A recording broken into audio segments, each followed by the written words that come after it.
If you're driving at night through the endless red rock cliffs and desolate canyons of the American Southwest, the local Navajo people will warn you. Don't park by the roadside and don't stare too long at shadows in the distance, because what you see might not be human.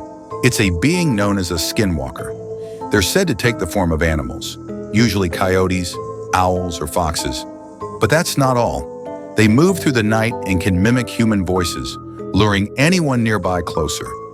And when you finally see those eyes up close, it's already too late to run. Across the vast lands that stretch through Arizona, New Mexico, and Utah, the legends of skinwalkers aren't just stories to share over dinner. They're fear etched into the tribe's very DNA. To understand why skinwalkers are so terrifying, you first have to understand the Navajo worldview. Nature isn't something to be conquered, it's family. Mountains are grandfathers, rivers are grandmothers, and the deer, eagles, and bears in the forest are their brothers, guardians of the people. The Navajo live in round hogans, and when entering, they walk clockwise, never stepping on the threshold. These rules aren't superstitions. They're part of a sacred pact with nature. In Navajo belief, balance is everything. Once balance is broken, disaster follows. And skinwalkers? They are the destroyers of that balance. Skinwalkers aren't born monsters. They were once Navajo themselves, perhaps tribal shamans, perhaps ordinary herders. But in pursuit of power beyond human limits, they willingly performed dark rituals and became what no one else could.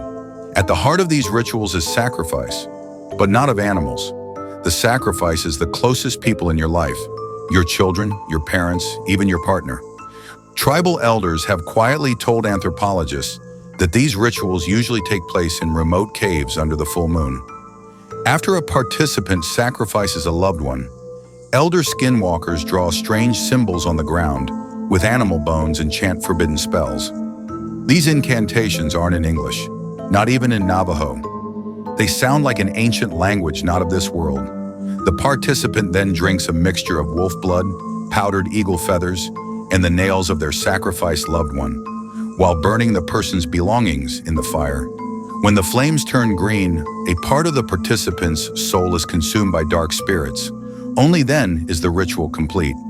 Their skin begins to peel, fur grows, and their bones start to shift. Once the transformation is finished, they gain immortality and the power to shapeshift. They have become a true skinwalker, but such power comes at a cost. From that moment on, a skinwalker loses all traces of humanity. They can no longer enter a Navajo hogan, cannot be cleansed by tribal blessings, and are forced to roam at night, surviving by feeding on the life force of living creatures. The Navajos say the reason skinwalkers' eyes glow red is that their souls have been consumed by darkness, leaving only an insatiable hunger for life itself. Even more terrifying, a skinwalker's transformation is never perfect. These flaws aren't due to a lack of skill. They're intentional, almost like a display. They deliberately let their victims notice something off, savoring the shift from curiosity to fear. They might take the form of a deer, a wolf, a fox, or even someone who has already died. But when a skinwalker becomes a deer, the legs reveal human joints. When a wolf, the tail moves unnaturally. When an already dead person, the voice carries a metallic rasp. Among the Navajo, there's a chilling story of a skinwalker using the voice of a deceased loved one to lure its victim. It happened in the 1980s on the eastern side of the Utah reservation. A woman named Mary had lost her daughter while she was out grazing. The family searched for days, but the girl never returned. One night, as Mary cooked inside her home, she faintly heard her daughter crying outside, in a voice tinged with distress. "Mama, I'm cold! I'm cold!" Overjoyed, Mary thought her daughter had finally returned and moved to open the door. But her husband suddenly blocked her, urging her to listen closely. Though the voice sounded identical to their daughter's, each word carried a faint, wolf-like growl at the end. Peering through the crack in the door, they were horrified to see a massive fox standing outside, its eyes glowing blood red, crying out in Mary's daughter's voice. Mary and her husband were frozen in terror. The fox finally stopped its cries and disappeared just before dawn. Later, a tribal shaman explained to Mary that it had been a skinwalker's trap. Had she opened the door, she would have fallen under its control, never to return. 3 months later, Mary's daughter's body was found at the foot of the mesa. There were no wounds, but her face was frozen in sheer terror, as if she had seen something utterly horrifying before death. Among all Skinwalker legends, the most bizarre is Skinwalker Ranch. Located in northeastern Utah, near the Navajo Reservation, locals call it Cursed Land. For nearly a century, strange occurrences there have never ceased. In the fall of 1994, Terry Sherman and his wife Gwen, along with their 2 children, moved from central Utah to a ranch that was cheap to an absurd degree. The Shermans dreamed of raising cattle, planting grass, and living a quiet, peaceful life. But the previous owner left behind a cryptic warning when he left. "This place isn't safe. Be careful," he didn't explain further and hurried off. At the time, the Shermans didn't think much of it, but they never imagined that during their very first week on the ranch, strange things would start happening. One evening, Terry was feeding the cows in the yard when he suddenly heard a low, guttural breathing coming from beyond the fence. He turned and saw a massive creature standing in the shadows outside the ranch. It looked like a wolf, but at least twice the normal size, with thick, dark fur so deep it seemed almost blue, blending into the twilight. Most terrifying of all were its eyes. They glowed red, like molten iron. At first, Terry thought it was a wandering mountain lion, but as the creature slowly approached, the cows inside the fence became agitated, some even crashing into the iron bars. Without hesitation, Terry grabbed his shotgun and fired at the creature's legs. He saw the bullet hit, and yet the animal only shuddered slightly. Then, as if nothing had happened, it turned, staring at Terry with an almost human indifference, and slowly disappeared into the woods. When Terry finally ran over to check, he was stunned. There wasn't a drop of blood, not a single footprint, just a few bent stalks of grass. For the first time, he realized this land was far stranger than he had imagined. Over the next few months, the ranch's cattle began disappearing one by one. At first, Terry assumed wild predators were responsible, but when they found the missing cows' bodies, nothing made sense. Their innards had been removed with surgical precision, yet there were no bite marks, no blood, and the edges of the wounds were as clean as if cut with a scalpel.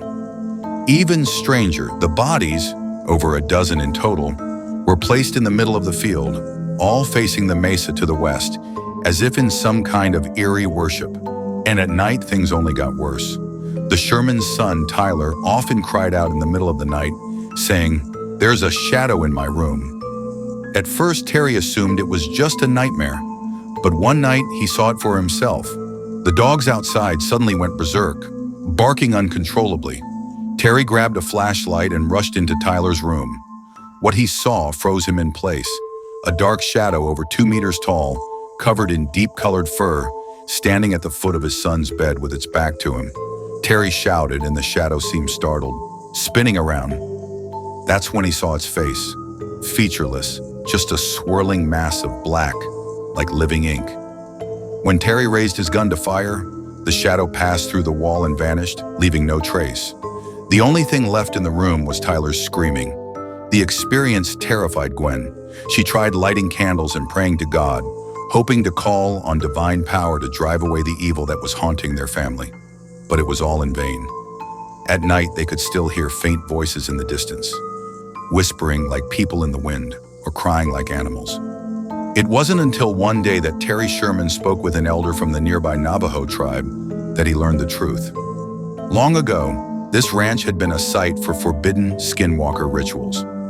On one occasion, a powerful skinwalker was performing a dark ritual when a shaman, who had been warned in advance, killed it on the spot. But the creature's soul didn't vanish. It remained bound to the land. From that moment on, anyone who tried to settle here would be haunted by its malevolent spirit. Terry could see the pain on the elder's face as he spoke. The elder then revealed that the only way to temporarily ward off a skinwalker was through sacred plants like sage, wormwood, and eagle feathers, tools used by Navajo shamans to purify evil. Armed with this knowledge, Terry rushed back to the ranch. He burned sage on his body, hung eagle feathers by the door, and prayed for purification. After using these rituals, the shadows inside the house vanished, but at night, distant, ghostly howls could still be heard. A month passed. The Shermans, having lived on the ranch for less than a year, finally reached their limit and decided to leave immediately. Terry initially tried to sell the ranch, but even at outrageously low prices, no one dared buy it. It wasn't until 2005 that a wealthy businessman named Robert Bigelow, fascinated by the Skinwalker stories, decided to purchase the ranch. He founded a research team called NIDS, determined to find direct evidence of the Skinwalker's existence. The team installed cameras, magnetometers, infrared detectors, and other advanced equipment around the ranch. But the devices often malfunctioned for no apparent reason. Sometimes recordings cut out at critical moments. Sometimes magnetic fields fluctuated violently, sending instrument needles spinning uncontrollably. After more than a decade of research, the NIDS team still didn't find direct proof of the Skinwalker, only a collection of unexplained photos and audio recordings.